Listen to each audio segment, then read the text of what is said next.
maybe because we're from Los Angeles and we're kind of surrounded by Hispanic culture, but I love that culture, and I love whatever Lowrider magazine. I grew up on eating Mexican food every day, and and I don't know, that's totally, a part of who we are in Southern California, I guess, and stuff. But so even though we grew up listening to punk rock, and that was kind of what started us and stuff, I think it was other bands from LA that I'm really super into too. I'm really into War. I think they're a great band.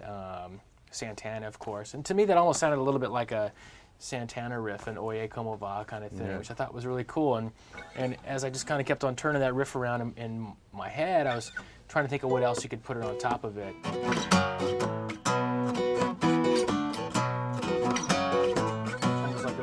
Thing on top of that,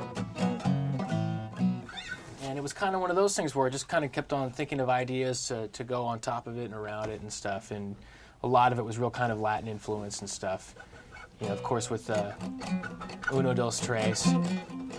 See, a lot of times songs, they'll come about kind of over, at least for me, over a period of time. I know there's the story of Carl Perkins writing Blue Suede Shoes in 15 minutes in his kitchen, 3 o'clock in the morning and stuff, and I know for a lot of people, on a lot of songs, that's what happens, but a lot of times for me, songs come over a period of time.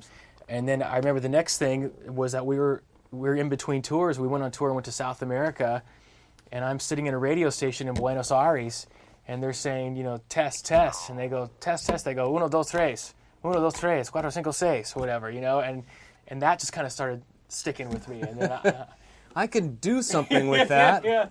If that stuff starts to stick, maybe it's a curse, whatever, it starts to stick in your head, and I leave the radio studio and I'm taking a leak in the urinal going, uno, dos, tres, and if I just put an extra cinco in there, then I really got something.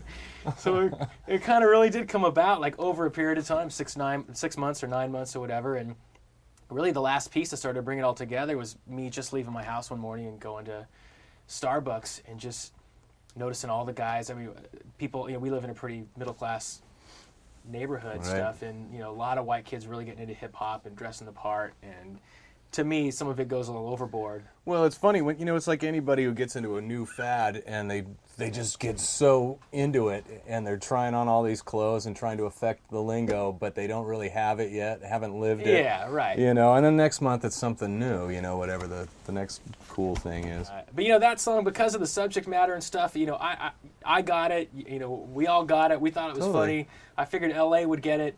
I didn't know if it would go any farther than that and stuff. Right. So that was the same kind of thing as on Smash, where things just kind of kept on going and going, and pretty soon, people on the other side of the country are hearing it and stuff. And I remember playing shows in Italy where these people would come to us. They barely spoke English and say, "I know that guy," and never expected it to be so identified with on a kind of a universal level.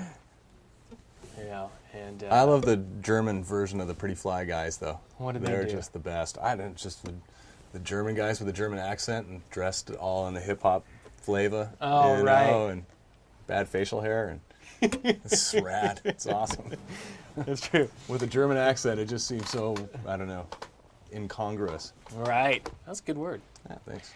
But maybe I got it from a Bad Religion song.